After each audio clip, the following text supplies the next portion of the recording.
அனைவருக்கும் வணக்கம். நம்ம பயன்படுத்தக்கூடிய உண்மையான கேபி ஜோதிடம் சார்ந்த வகையில் பல்வேறு வகையான தகவலை பார்த்துன்னு வரோம். இந்த பதிவில் தொழில் அமைப்பு, தொழில் அப்படின்றது ரொம்ப ஒரு மிக முக்கியமான ஒரு ஸ்தானம். 10ஆம் பாவம் அப்படின்னு சொல்லுவோம்.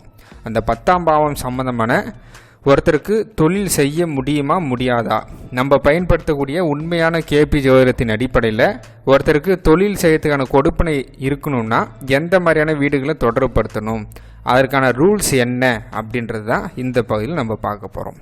ஃபஸ்ட்டு விஷயம், 10ஆம் பாவம் அப்படின்றது தொழிலை குறிக்க. இப்போ நான் உங்களுக்கு ஆய்வுக்காக ஒரு ஸ்க்ரீனில் ஒரு ஜாதத்தை காட்டியிருக்கேன்.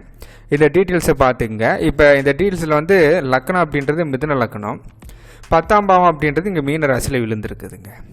அப்போ ஃபஸ்ட்டு விஷயம், தொழிலுக்கான ரூல் அப்படின்றது 10ஆம் பாவ உப நட்சத்திரம் நின்ற நட்சத்திரம் 2, 6, 10, 11 இந்த வீடுகளை குறிக்காட்டினா அந்த ஜாதருக்கு தொழில் உண்டுங்க. இதுதான் ஃபஸ்ட்டு ரூல், சரிங்களா? அப்போ தான் அவங்களால தொழில் செய்ய முடியும் அப்படின்றதான் விதி, சரிங்களா? ஓகே, இப்போ இந்த ஜாதத்தின் அடிப்படையில் 10ஆம் பாவம் இங்கே மீனராசியில் 23 டிகிரியில் விழுந்திருக்குது. 10ஆம் பாவத்துடைய உப நட்சத்திரம் சந்திரன். இப்போ இந்த சந்திரன் எங்கே இருக்கிறாரு அப்படின்னு பார்த்தோம்னா, ஜாதகப்படி இருக்கக்கூடிய தன்மை இந்த இடத்துல கும்பராசியில் இருக்குதுங்க. 10ஆம் பாவ உப நட்சத்திர சந்திரன் இங்கே கும்பராசியில் இருக்குதுங்க.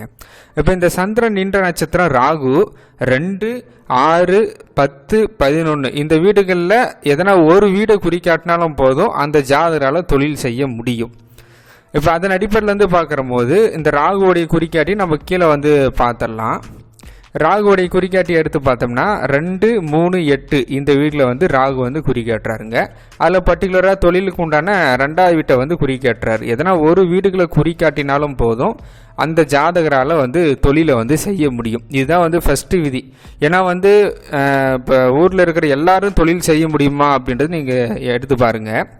ஒரு குறிப்பிட்ட சில நபர்களால் தான் செய்ய முடியும். அதுக்கான கொடுப்பனை 10ஆம் பாவ உப நட்சத்திரம் நின்ற நட்சத்திரம் 2, 6, 10, 11 இந்த வீடுகளில் எதனா ஒரு வீடுகளை குறிக்காட்டணும். அந்த நபர்களால் தான் தொழில் செய்ய முடியும் அப்படின்றது விதி. சரி, ஓகே, தொழில் செய்ய முடியும்னு சொல்லியாச்சு. எந்த மாதிரியான தொழில் செய்யலாம், எது போல் அப்படின்ற ஆப்ஷனுக்கு என்ன அப்படின்னு பார்த்தோம்னா, அது எது போலன்ற விஷயம் இந்த 10ஆம் பாவ உப நட்சத்திரம் தான் ஜாதகர் எந்த மாதிரியான தொழில் செய்யலாம், எது போல அப்படின்ற அந்த விஷயத்தை நிர்ணயம் செய்யக்கூடியது இந்த 10ஆம் பாவ உப நட்சத்திரம். அந்த 10ஆம் பாவத்துடைய உப நட்சத்திரம் அந்த கிரகத்துடைய கிரக காரகத்துவம், பாவ காரகத்துவம், ராசி காரகத்துவம் இந்த 3மே அப்ளை பண்ணி அவங்க எந்த மாதிரியான தொழில் செய்வாங்க அப்படின்றத நம்ம பார்க்கலாம். தொடர்ச்சியாக வீடியோ பாருங்கள். இதுக்கப்புறம் நம்ம தொழில் சம்மந்தமாக நிறைய வீடியோ பார்க்கலாம். நன்றி, வணக்கம்.